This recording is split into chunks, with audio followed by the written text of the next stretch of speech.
KSR data vision Telugu YouTube ఛానల్కి స్వాగతం. So మనం ఈరోజు నాన్ ఐటీ నుంచి ఐటీకి ట్రాన్స్ఫార్మ్ గురించి మాట్లాడుకుందాం. సో చాలామందికి ఉంటాయి డౌట్స్, మనం బీపీఓలో పనిచేస్తున్నాం, నాన్ ఐటీ సెక్టార్స్లో పనిచేస్తున్నాం, ఐటీకి వెళ్ళగలమా అనేది. సో ఈరోజు మనం ఆ నాన్ ఐటీ టు ఐటీ ట్రాన్స్ఫాక్షన్ ఎలా ఉంటుంది, మనం చేయొచ్చా లేదా అనే దాని గురించి డిస్కస్ చేద్దాం. జనరల్గా మీ అందరికీ తెలిసి ఉంటుంది నాన్ ఐటీ రోల్స్ అనేది మనం ఇమీడియట్గా చూసుకుంటే. So mechanical engineers, civil engineers, అంటే ఫార్మాలో పనిచేసేవాళ్ళు, లైక్ ఎంఫార్మసీ బీఫార్మసీ చేసైనా, లేదంటే బీఎస్సీ ఎంఎస్సీ కెమిస్ట్రీలు చేసైనా. ఫార్మాలో మళ్ళీ రకరకాల సెక్టార్స్ ఉంటాయి. ఈ ఫార్మాలో ఆర్ఎండ్డీలో, లేదంటే ప్రొడక్షన్లో, క్యూసీలో ఎక్కడ పనిచేసేవాళ్ళైనా. అలానే electrical and electronics engineers, ECE అంటాం కదా, సో అందులో పనిచేసేవాళ్ళు. లేదు బీపీఓ సెక్టార్స్లో మనం టెలికాలర్స్గా కానీ, లేదంటే నాన్ వాయిస్ ప్రాసెసింగ్, ఇలాగ బీపీఓ సెక్టార్స్లో పనిచేసేవాళ్ళు. టీచింగ్ ఫీల్డ్లో ఉండేవాళ్ళు, సేల్స్లో ఇన్సూరెన్స్ సేల్స్ అయి ఉండొచ్చు, బ్యాంక్ సేల్స్ అయి ఉండొచ్చు, రియల్ ఎస్టేట్ సేల్స్ అయి ఉండొచ్చు. సో ఇలాంటి వాళ్ళు. తర్వాత agriculture sector side, like agriculture BSc చేసి అగ్రికల్చర్ సైడ్ ఉండేవాళ్ళు, అంటే ఇందులో సైంటిస్టులుగా ఉన్నవాళ్ళు ఉన్నారు, అగ్రికల్చర్ సేల్స్ సైడ్ ఉన్నవాళ్ళు కూడా ఉన్నారనమాట కొంతమంది. సో వీళ్ళు. తర్వాత హెచ్ఆర్లో పనిచేసి రిక్రూటర్గా పనిచేసేవాళ్ళు. తర్వాత బ్యాంకింగ్ సెక్టార్, మనకు తెలిసిందే బ్యాంకింగ్లో ఉండే ప్రెజర్స్ అవన్నీ. సో బ్యాంక్లో హెచ్డిఎఫ్సి, ఐసిఐసిఐ, యాక్సిస్, ఇలాగ ప్రైవేట్ సెక్టార్లో. కొంతమంది గవర్నమెంట్ సెక్టార్ నుంచి కూడా వచ్చిన స్టూడెంట్స్ మన దగ్గర ఉన్నారు, ఒకళ్ళిద్దరు, but rare combination. But maximum private సెక్టార్లో పనిచేసే చాలామంది ఎంప్లాయీస్ ఐటీకి మూవ్ అయిన వాళ్ళు, పర్టికులర్గా డేటా అనలిటిక్స్కి మూవ్ అయిన వాళ్ళు మన దగ్గర చాలామంది స్టూడెంట్స్ ఉన్నారు. ఫ్యూచర్లో వీళ్ళందరి దగ్గర నుంచి ఒక్కొక్క డొమైన్ నుంచి ఒక్కొక్క స్టూడెంట్ని మీకు పరిచయం చేస్తాను. సో వాళ్ళు ఎలా ట్రాన్స్ఫార్మ్ అయ్యారు వాళ్ళ కెరీర్ అనేది. ఎగ్జాంపుల్ ఇక్కడ మనం మెకానికల్ తీసుకుందాం. మెకానికల్ అంటే మనం ఆంధ్రాలో బాగా చెప్పుకుంటుంటారు కదా, మనకి కియా మోటార్స్ కానీ ఏదైనా ఒక మెకానికల్ కంపెనీని తీసుకుందాం. కియా మోటార్స్ నుంచి ఒక 4-5 స్టూడెంట్స్ కేఎస్ఆర్లో జాయిన్ అయ్యి డేటా అనలిస్ట్గా, డేటా సైంటిస్టులుగా మూవ్ అయిన ప్రొఫైల్స్ ఉన్నాయి. నేను వాళ్ళని ఇంట్రడ్యూస్ చేస్తాను వెరీ సూన్. సో ఇందులో మాట్లాడుకుందాం మనం. మీరు మెకానికల్ ఇంజనీర్గా ఒక కంపెనీలో పనిచేస్తున్నారు ఒక 2-3 ఇయర్స్ నుంచి. ఇప్పుడు మనం డేటా అనలిస్ట్కి మారాలి అనుకున్నారనుకోండి. సో మీరు ట్రైనింగ్ తీసుకోవచ్చు పవర్ బిఐ మీద, సీక్వెల్ మీద, అజూర్ మీద, పైథాన్, మెషిన్ లెర్నింగ్, ఇలాంటి కొన్ని కాన్సెప్ట్స్ని కంబైన్ చేసుకొని మీ నాలెడ్జ్కి తగ్గట్టుగా ఏ కోర్స్ అయితే బాగుంటుందో చూసుకొని మనం ఒక కోర్స్ని డిసైడ్ చేసుకోవచ్చు. ఇక్కడ నేను పర్టికులర్గా మనం డేటా అనలిటిక్స్ గురించి ఇక్కడ ఫోకస్ చేద్దాం, ఎక్కువ కాన్సెప్ట్స్. ఒక కోర్స్ కంప్లీట్ చేసిన తర్వాత ఇంటర్నల్గా ఏదైనా ఛాన్స్ ఉంటే, ఎగ్జాంపుల్ మెకానికల్ ఫీల్డ్లో ఉండి వాళ్ళ దగ్గర కొన్ని అనలిస్ట్ పోస్టులు ఉంటాయి, మీరు చెక్ చేసుకొని ఐజేపీ ద్వారా ట్రై చేయొచ్చు. ఇంటర్నల్గా మీ దగ్గర ఉన్న స్కిల్ సెట్ని మొత్తాన్ని చూపించుకొని నేను ఈ కోర్సెస్ నేర్చుకున్నాను. జనరల్గా చాలా కంపెనీస్ 18 months తర్వాత ఐజేపీకి యాక్సెస్ ఇస్తాయి, అంటే ఇంటర్నల్ జాబ్ పోస్టింగ్స్.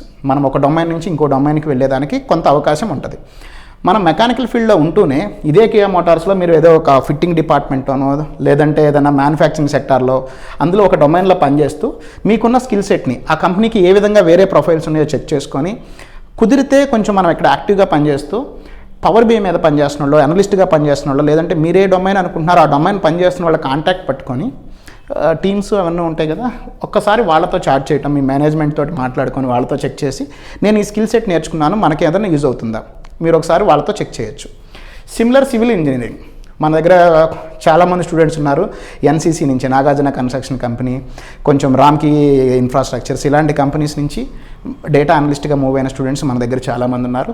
సేమ్ ఇక్కడ కూడా సివిల్ అనగానే మనం ఓన్లీ ఒక రోడ్లు వేస్తారు, లేదంటే బిల్డింగ్ కన్స్ట్రక్షన్ దగ్గర ఉంటారు, అది ఒకటే కాదు. ఇందులో కూడా సప్లై చైన్ ఉంటుంది, ఇందులోనూ సప్లై చైన్ ఉంటుంది, సేల్స్ ఉంటుంది, ఇందులో కూడా వాళ్ళ దగ్గర ఉన్న మెటీరియల్ సంబంధించింది. ఇక్కడ కూడా అనలిస్ట్ కావాలి మనకి. అలానే ఫార్మా అనగానే ల్యాబ్లో అదిగో అలా హెల్మెట్లు, లేదంటే ఆప్రాన్లో స్పెట్స్ పెట్టుకొని కూర్చుంటారని కాదు, ఏడా సేల్స్ ఉంటుంది. సేల్స్ ఉన్న ప్రతి చోట మనం అనలిస్ట్ని తీసుకోవచ్చు. ఇంక ఇందులో ఎలక్ట్రికల్ తీసుకున్నా, బీపీఓ తీసుకున్నా, టీచింగ్ ఫీల్డ్ తీసుకున్నా, ఇంకా సేల్స్ అయితే మనం చెప్పక్కర్లా, వీళ్ళని ఈజీగా అనలిస్ట్కి టర్న్ చేయొచ్చు, HR managers and banking. So కంబైన్డ్గా ఎలా మూవ్ అవ్వచ్చు అనేది డీటెయిల్డ్గా మాట్లాడుకుందాం. ఈ ఫీల్డ్స్లో పనిచేసే ఎవరైనా సరే ఈజీగా అనలిస్ట్గా మూవ్ అవ్వచ్చు వితౌట్ ఫేక్ ఎక్స్పీరియన్స్. మీకు మేబీ చాలా చోట్ల ఫేక్ పెట్టుకోవాలి, మీరు నాన్ ఐటీ అంటారేమో. దయచేసి ఫేక్ జోలు వెళ్ళొద్దు, ఎవరు ఫేక్ ఎక్స్పీరియన్స్ పెట్టుకోక్కర్లేదు. ఈ సెక్టార్స్లో ఎవరికైనా 2 నుంచి 3 ఏళ్ల పైన ఎక్స్పీరియన్స్ కనుక ఉందంటే ఈజీగా మీరు అనలిస్ట్గా కన్వర్ట్ అవ్వచ్చు. సో ఒక శాంపుల్ ఎగ్జాంపుల్ చెప్పుకుందాం. ఫార్మా ఎగ్జాంపుల్ నా కేసే చెప్పుకుంటాను మీకు ఇంకొకసారి. నా బ్యాక్గ్రౌండ్ వచ్చేసి ఫార్మా బ్యాక్గ్రౌండే. బయోటెక్నాలజీ చేశాను డిగ్రీలో, పీజీలో కెమిస్ట్రీ చేశాను. తర్వాత మైక్రో ల్యాబ్స్ అని చెప్పేసి ఒక కంపెనీలో పనిచేశాను. మీకు మైక్రో ల్యాబ్స్ అంటే అర్థం కాదేమో, కానీ డోలో 650 టాబ్లెట్ అంటే చాలామందికి తెలిసి ఉండొచ్చు కోవిడ్ వల్ల. ఆ డోలో 650 తయారు చేసిన కంపెనీ పేరు మైక్రో ల్యాబ్స్. ఈ మైక్రో ల్యాబ్స్లో నేను కరెక్ట్గా 2.8 years వర్క్ చేశాను. అండ్ నా డిజిగ్నేషన్ వచ్చేసి ప్రొడక్షన్ కెమిస్ట్. ప్రొడక్షన్ కెమిస్ట్గా నేను పనిచేశాను. తర్వాత నేను ఒక ఐటీకి మూవ్ అవ్వాలనుకున్నప్పుడు స్కిల్ సెట్ కొంచెం టెక్నికల్ సైడ్ నేర్చుకొని ఇంటర్నల్గా అదే పని చేస్తున్న ప్రాజెక్ట్స్ ఉన్నాయి అందులో. యాక్చువల్గా నేనేం చేశానంటే వాళ్ళతో రిక్వెస్ట్ చేసుకొని నేను మీ వర్క్ నేర్చుకుంటాను అని చెప్పేసి కన్విన్సింగ్గా మాట్లాడుకొని చిన్న టాస్క్ నా రెగ్యులర్ వర్క్ అయిపోయిన తర్వాత ఎక్స్ట్రా 2 hours వాళ్ళ వర్క్ తోటి వాళ్ళ దగ్గర కూర్చొని నేర్చుకునేవాడిని అనమాట. ఏదైతే వాళ్ళు పని చేస్తున్నారో ఆ పని నేను నేర్చుకునేవాడిని. ఎగ్జాంపుల్ అప్పటికి నాకు ఎస్ఏపీ ఉండేది, అనలిస్ట్ని కాదు, నేను డేటా సైడ్ రాలేదు ఇంకా. It's almost 10 years back story. నేనేం చేశాను అంటే ఆ కంపెనీలో ఎస్ఏపీ సైడ్ ఉండే వాళ్ళ దగ్గర కూర్చొని ఎస్ఏపీలో మైక్రో ల్యాబ్స్కి ఎలా యూజ్ చేస్తున్నారు వాళ్ళు, పిఆర్ ఎలా చేస్తారు, పిఓ ఎలా చేస్తారు, అంటే ఎస్ఏపీ మెటీరియల్ మేనేజ్మెంట్ అని ఒక పొడగా ఉండేది, ఒక డొమైన్ మాడ్యూల్ అంటాం అక్కడ. సో వాళ్ళు ఏమేమి వర్క్ చేస్తున్నారో వాళ్ళ దగ్గర కూర్చొని నేర్చుకునేవాడిని. స్లోగా నాకు కొంచెం ఫ్రీ హ్యాండ్ ఇచ్చారు, కొంచెం అది అనెథికల్ అయినా కానీ నాకు ఎలా చేయాలో నాకు వర్క్ కొంత నేర్పించారు వాళ్ళు పాపం. అలాగా నాకు ఒక 8 to 9 months నాకు కొంచెం హ్యాండ్స్ ఆన్ వచ్చింది దానిపైన. మొత్తం ఈ 2.8 years అయిపోయేసరికి నాకు ఎస్ఏపీ మీద పూర్తిగా గ్రిప్ వచ్చింది. ఎందుకంటే అప్పటికే నేను బాగా నేర్చుకుని ఉన్నాను అండ్ రియల్ టైంలో ఎగ్జాక్ట్గా వాళ్ళు ఏం చేస్తున్నారో ఒక ప్రాజెక్ట్ దగ్గరుండి చూశాను. ఇది మొత్తం తీసుకెళ్ళేసి నేను ఒక రెజ్యూమ్ పెట్టుకున్నాను, ఐఎమ్ ఎన్ ఎస్ఏపీ కన్సల్టెంట్ అని. నాకు టెక్నికల్గా నాలెడ్జ్ ఉంది, నేను ఫేక్ పెట్టలేదు. అక్కడ డిజిగ్నేషన్ మాత్రమే నాది ప్రొడక్షన్ కెమిస్ట్ అని ఉంటుంది, బట్ నేను మార్చుకున్నాను. తర్వాత కొంత రిఫరెన్స్ నౌకరీ నుంచి, లింక్డ్ఇన్ నుంచి అప్లై చేసుకుని, అప్పుడు నౌకరీ వెళ్ళండి, లింక్డ్ఇన్ కూడా లేదు. తర్వాత క్యాంపస్ డ్రైవ్లు ఎక్కువ జరుగుతుండే, ఆఫ్ క్యాంపస్ డ్రైవ్లు. సో ఆఫ్ క్యాంపస్ ఇంటర్వ్యూస్కి వెళ్ళి నా హిస్టరీ మొత్తం చెప్పాను, నాకున్న నాలెడ్జ్ చెప్పాను. ఒక ఇన్ని రోజుల నుంచి నేను ఇదిగో దీని మీదే పని చేస్తున్నానని చెప్పాను. వాళ్ళు అడిగిన ప్రతి ఇంటర్వ్యూ క్వశ్చన్కి నేను ఆన్సర్ చేయగలిగాను. అలాగా నేను ఫస్ట్ ఐటీలోకి ఎంటర్ అవ్వగలిగాను. రైట్. తర్వాత నా రిక్వైర్మెంట్ని బట్టి, పరిస్థితిని బట్టి రకరకాల కొత్త స్కిల్స్ నేర్చుకోవాల్సి వచ్చింది. అలాగే ఈజీ ఏం కాదు, కష్టమే అయినా కానీ మొత్తానికి ఐటీకి మూవ్ అయ్యాను. ఇనీషియల్ డేస్లో ఉండే communication skills problem, technical skills ప్రాబ్లమ్ని ఒక 6 to 1 year, 6 months నుంచి 1 year ఓవర్కమ్ అయిపోయాను. సో అది పెద్దగా నాకు తర్వాత ప్రాబ్లం అవ్వాలి. సిమిలర్ ఫీల్డ్లో ఇక్కడ ఉన్న ఈ అన్ని డొమైన్స్ నుంచి నేను ఐటీకి మూవ్ చేశాను. ఈ 4 years ఇన్స్టిట్యూషన్ హిస్టరీలో ఆల్మోస్ట్ 4 years నుంచి మనం కేఎస్ అనే కొంచెం హెవీగా స్టార్ట్ చేశాం కదా. ఈ 4 yearsలో ఇక్కడ ఉన్న అన్ని డిపార్ట్మెంట్స్ నుంచి, ఈ డిపార్ట్మెంట్ నుంచి కూడా, టీచింగ్ ఫీల్డ్ నుంచి కూడా, ఒక కాలేజీ లెక్చరర్ని కూడా, ఆ వీడియో కూడా మన దాంట్లో ఒకటి ఉంది ఆల్రెడీ, బిజినెస్ అనలిస్ట్కి మూవ్ చేసిన ఒక కాలేజీ లెక్చరర్ది. సేల్స్ డిపార్ట్మెంట్ నుంచి చేసిన వాళ్ళు చాలామంది ఉన్నారు.